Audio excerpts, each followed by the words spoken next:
Hi అండి. ఈరోజు సేమియా ఉప్మాని ఎలా తయారు చేసుకోవాలో చూపిస్తున్నాను. స్టవ్ మీద కడాయి పెట్టుకొని ఒక కప్పు వరకు సేమియాని వేసుకొని గోల్డ్ కలర్ వచ్చినంత వరకు ఫ్రై చేసుకోవాలండి. ఇలా కలర్ చేంజ్ అయినాక సేమియాని ఒక ప్లేట్లో తీసుకోవాలి. ఇప్పుడు అదే కడాయిలోని ఒక అరకప్పు వరకు గోధుమ రవ్వని వేసుకొని లైట్గా కలర్ చేంజ్ అయిన వరకు ఫ్రై చేసుకోవాలండి. ఇలా కలర్ చేంజ్ అయినాక ఈ రవ్వను కూడా ఒక ప్లేట్లోకి తీసుకోవాలండి. ఇప్పుడు అదే కడాయిలోని ఒక టేబుల్ స్పూన్ ఆయిల్ వేసుకోవాలి. అలాగే ఒక టేబుల్ స్పూన్ నెయ్యిని వేసుకొని కరిగించుకోవాలండి. కరిగినాక ఒక 2 టేబుల్ స్పూన్ వరకు పోపు దినుసులు వేసుకోవాలండి. అలాగే 10 జీడిపప్పులను వేసుకొని పప్పులన్నీ ఎర్రగా వచ్చినంత వరకు వేయించుకోవాలి.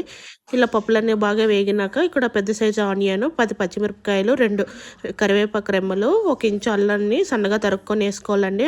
ఆనియన్ అనేది కాస్త మగ్గితే సరిపోతుంది. ఆనియన్ ఇలా విధంగా మగ్గితే సరిపోతుందండి.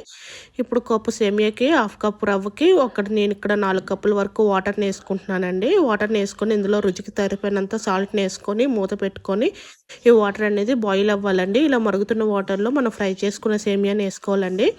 ఒకసారి బాగా కలుపుకొని మూత పెట్టుకొని మీడియం ఫ్లేమ్లోనూ ఒక 15 నిమిషాలు సేమియా అనేది ఉడికించుకోవాలండి. 15 నిమిషాలకి మనకు సేమియా అనేది ఈ విధంగా ఉడుకుతుంది.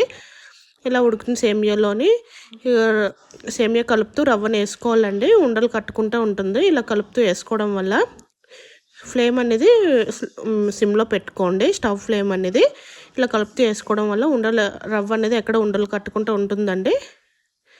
ఇలా లాస్ట్లోనే ఒక టేబుల్ స్పూన్ వరకు నెయ్యిని వేసుకొని మూత పెట్టుకొని ఒక 5 నిమిషాలు వదిలేయండి. మనకి రవ్వ అనేది చక్కగా కుక్ అయిపోతుంది.